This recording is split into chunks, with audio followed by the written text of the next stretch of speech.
সারাদিনের নিউজ বৃত্তান্তে আপনাদের স্বাগত। আপনাদের সঙ্গে রয়েছি আমি দেবলীনা। দেশ থেকে রাজ্য, শহর থেকে গ্রাম, দিনের টুকরো টুকরো খবর নিয়ে শুরু করছি আজকের সারাদিনের নিউজ বৃত্তান্ত।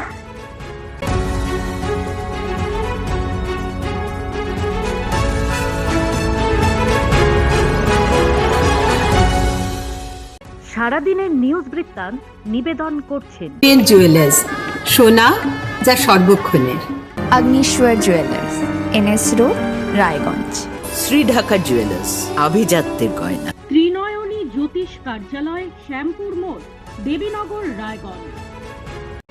নেশামুক্ত সমাজ করতে Raiganj unity foundation, Rupahar, Raiganj. North বেঙ্গলের সেরা সুপার স্পেশালিটি হাসপাতাল Jibanrekha. Spectrum healthcare diagnostics, Apollo clinic, এখন রায়গঞ্জে। প্রয়াত কিংবদন্তি সঙ্গীত শিল্পী আশা ভোঁসলে, বয়স হয়েছিল 92 বছর। শনিবার সন্ধ্যাবেলা হঠাৎই ছড়িয়ে পড়ে তার অসুস্থতার খবর। রবিবার দুপুরে তার মৃত্যু হয় বলে জানা যাচ্ছে। আশা ভোঁসলের মৃত্যুতে সঙ্গীত দুনিয়ার এক অধ্যায়ের পরিসমাপ্তি ঘটল। আশা ভোঁসলের ছেলে আনন্দ ভোঁসলে রবিবার সংবাদ মাধ্যমকে মায়ের মৃত্যুর খবর দেন। সোমবার বিকেল 4টে শিবাজি পার্কে তার শেষকৃত্য সম্পন্ন হবে। মুম্বাইয়ের ব্রিজ ক্যান্ডি হাসপাতালের চিকিৎসক প্রতীত সন্দানি জানান, একাধিক অঙ্গ বিকল হওয়ার কারণে মৃত্যু হয়েছে আশা ভোঁসলের। কিন্নরকণ্ঠী গায়িকার মৃত্যুতে শোক প্রকাশ করেছেন মুখ্যমন্ত্রী মমতা বন্দ্যোপাধ্যায়। তিনি এক্স হ্যান্ডেলে লেখেন, মহান সঙ্গীত প্রতিভা আশা ভোঁসলের প্রয়াণে গভীরভাবে শোকাহত। গায়িকা হিসেবে যিনি ছিলেন একজন অনুপ্রেরণা, যিনি প্রজন্মের পর প্রজন্ম আমাদের হৃদয়ে রাজত্ব করেছেন।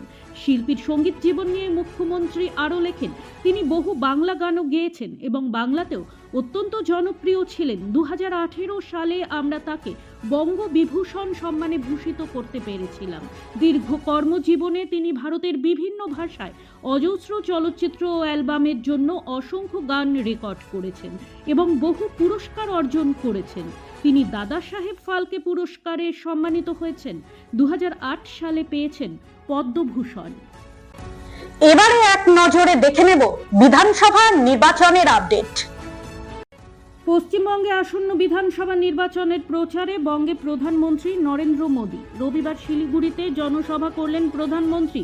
উত্তরবঙ্গের জনসভা থেকে উন্নয়ন নিয়ে তৃণমূলকে বিঁধলেন মোদী। ভিড় দেখে আপ্লুত প্রধানমন্ত্রী। শিলিগুড়ির জনসভা থেকে মোদী বলেন, গত 15 বছরে কিছুই করেনি তৃণমূল, কোনো কাজ করেনি, শুধু দুর্নীতিই করেছে। উত্তরবঙ্গকে পিছিয়ে রেখেছে তৃণমূল। অভিযোগ তুলে মোদী বলেন, উত্তরবঙ্গকে ইচ্ছে করেই পিছিয়ে রেখেছে তৃণমূল, কোনো কাজ হতে দেয়নি, কেন্দ্রের টাকা ব্যবহার করেনি। নির্মম এই সরকার মাদ্রাসার জন্য 6000 কোটির বাজেট বরাদ্দ করেছে, কিন্তু এত বড় উত্তরবঙ্গের উন্নয়নের জন্য রাজ্য সরকার পর্যাপ্ত বাজেট বরাদ্দ করেনি। ওরা নিজেদের বিশেষ ভোট ব্যাংককে তুষ্ট করতেই ব্যস্ত। যখন এখানে এত বৃষ্টি হলো, চারিদিকে হাহাকার, তখন তৃণমূলের সরকার কলকাতায় উৎসব পালন করছিল। তৃণমূল উত্তরবঙ্গ বিরোধী, আদিবাসী বিরোধী, চা বাগান বিরোধী, মহিলা আর যুব বিরোধী দল। তাই পশ্চিমবঙ্গে এবার পরিবর্তন দরকার। নির্বাচনী প্রচারে এসে কার্যত ঝড় তুললেন অভিনেতা সাংসদ দীপক অধিকারী ওরফে দেব। রবিবার বিকেলে মালদহ বিধানসভা কেন্দ্রের তৃণমূল প্রার্থী লিপিকা বর্মন ঘোষের সমর্থনে রোড শো করেন অভিনেতা সাংসদ দেব। আর এতেই জনজোয়ারে ভাসল গোটা মালদহ বিধানসভা। এদিন পালপাড়া থেকে সদরঘাট পর্যন্ত হুট খোলা গাড়িতে রোড শো করেন অভিনেতা ও সাংসদ। অভিনেতাকে দেখতে রাস্তার দুধারে ভিড় জমান বহু উৎসুক জনতা। জমে উঠল রবিবাসরীয় প্রচার। রবিবার সকালে রায়গঞ্জের কসবার নেতাজি মোড় থেকে বিভিন্ন ওয়ার্ড এবং শহর জুড়ে বাইক মিছিল করল ভারতীয় জনতা পার্টির নেতা কর্মীরা। রায়গঞ্জ বিধানসভার বিজেপি প্রার্থী কৌশিক চৌধুরীকে সঙ্গে নিয়ে সাধারণ মানুষের সাথে জনসংযোগ সারলেন রায়গঞ্জের সাংসদ কার্তিক চন্দ্র পাল। হুটখোলা জিপে দুহাত জোর করে সাধারণ মানুষের কাছে ভোট প্রার্থনা করলেন প্রার্থী কৌশিক চৌধুরী। পরে সাংবাদিকদের মুখোমুখি হয়ে কার্তিক পাল জানান, শুধু সময়ের অপেক্ষা। রাজ্য জুড়ে পরিবর্তনের সঙ্গে সঙ্গে রায়গঞ্জ বিধানসভা ও বিজেপির ওপরে ভরসা রাখতে চলেছে। তৃণমূল তৃণমূল কংগ্রেসের প্রার্থী সত্যজিৎ বর্মনের সমর্থনে ভোট প্রচার করা হলো বাঙালবাড়ি অঞ্চল তৃণমূল কংগ্রেসের পক্ষ থেকে। রবিবার দিনভর বাড়ি বাড়ি গিয়ে বিধায়ক ও রাজ্য সরকারের বিভিন্ন উন্নয়ন নিয়ে প্রচার করে প্রার্থীর সমর্থনে ভোট চাওয়া হয়। এদিনের এই কর্মসূচিতে উপস্থিত ছিলেন তৃণমূল কংগ্রেসের বাঙালবাড়ি অঞ্চল সভাপতি নূর কালাম, তৃণমূল কংগ্রেসের হেমতাবাদ ব্লক যুব সভাপতি আশিক নওয়াজ সহ অন্যান্য নেতৃত্বরা।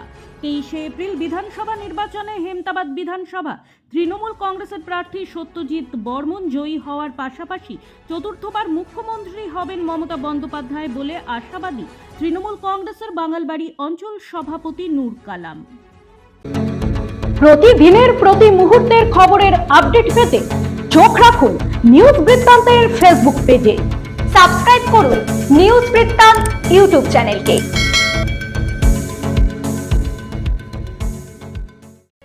রবিবার নির্বাচনী প্রচারে সৌজন্যের অনন্য নজির স্থাপিত হলো রায়গঞ্জে। রায়গঞ্জের কসবা নেতাজি মোড় থেকে একটি বাইক র্যালির আয়োজন করে বিজেপি। র্যালিতে উপস্থিত ছিলেন বিজেপি প্রার্থী কৌশিক চৌধুরী। র্যালি শুরুর প্রাক মুহূর্তে এই রাস্তা দিয়েই প্রচার সেরে বেরোচ্ছিলেন সিপিআইএম প্রার্থী জীবানন্দ সিংহ। দুই প্রার্থী মুখোমুখি হতেই ঘটল এক অভিনব ঘটনা। একে অপরকে জড়িয়ে ধরলেন দুই প্রার্থী, মেলালেন হাত, প্রত্যেকেই একে অপরকে শুভেচ্ছা জানালেন। পরে সাংবাদিকদের মুখোমুখি হয়ে বিজেপি প্রার্থী জানান, রাজনৈতিক সৌজন্য দিনকে দিন কমছে, বাড়ছে ব্যক্তিগত আক্রমণ ও কাদা ছোড়াছুড়ি। এটা বন্ধ হওয়া একান্তই প্রয়োজন। নির্বাচন হবে উন্নয়নের ইস্যু ভিত্তিক। প্রার্থী জীবানন্দ সিংহ বলেন, ব্যক্তিগত আক্রমণ বা রাজনৈতিক হিংসা কোনো মতেই কাম্য নয়। ইতিমধ্যেই নির্বাচনী ইশতেহার বা সংকল্পপত্র প্রকাশ করেছে রাজ্য বিজেপি। কলকাতায় সদর দপ্তরে এই সংকল্পপত্র প্রকাশ করেন কেন্দ্রীয় স্বরাষ্ট্রমন্ত্রী অমিত শাহ। এই সংকল্পপত্র বিষয়ক এক সাংবাদিক সম্মেলন অনুষ্ঠিত হলো রবিবার। এদিন রায়গঞ্জে জেলা বিজেপি কার্যালয়ে সাংবাদিকদের মুখোমুখি হয়ে জেলা বিজেপির সভাপতি নিমাই কবিরাজ জানান, নারী সুরক্ষা, কর্মসংস্থান, শিল্পায়ন, দুর্নীতিমুক্ত স্বচ্ছ প্রশাসন দেওয়ার লক্ষ্যে যে সংকল্পপত্র প্রকাশ হয়েছে তা অচিরেই বাস্তবায়িত হবে।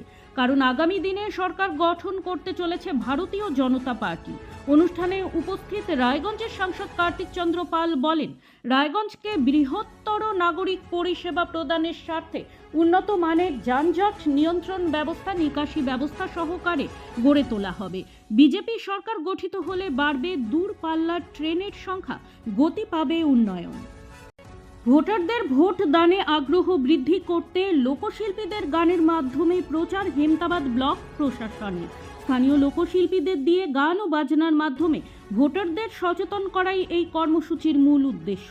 হেমতাবাদ ব্লক সদর এলাকার বিভিন্ন জায়গায় গান করে লোকশিল্পীরা সাধারণ ভোটারদের নির্ভয়ে ভোট দেওয়ার বার্তা দিচ্ছেন। হেমতাবাদ ব্লক প্রশাসনের পক্ষ থেকে চলছে এই প্রচার কর্মসূচি। দিনভর হাটে বাজারের পাশাপাশি জনবহুল এলাকাতেও চলছে এই প্রচার কর্মসূচি। সারাদিনের নিউজ বৃত্তান্ত আজ এই পর্যন্তই। সঙ্গে থাকুন, দেখতে থাকুন, চোখ রাখুন নিউজ বৃত্তান্তে। নিউজ বৃত্তান্ত, হলুদ নয়, স্বচ্ছ।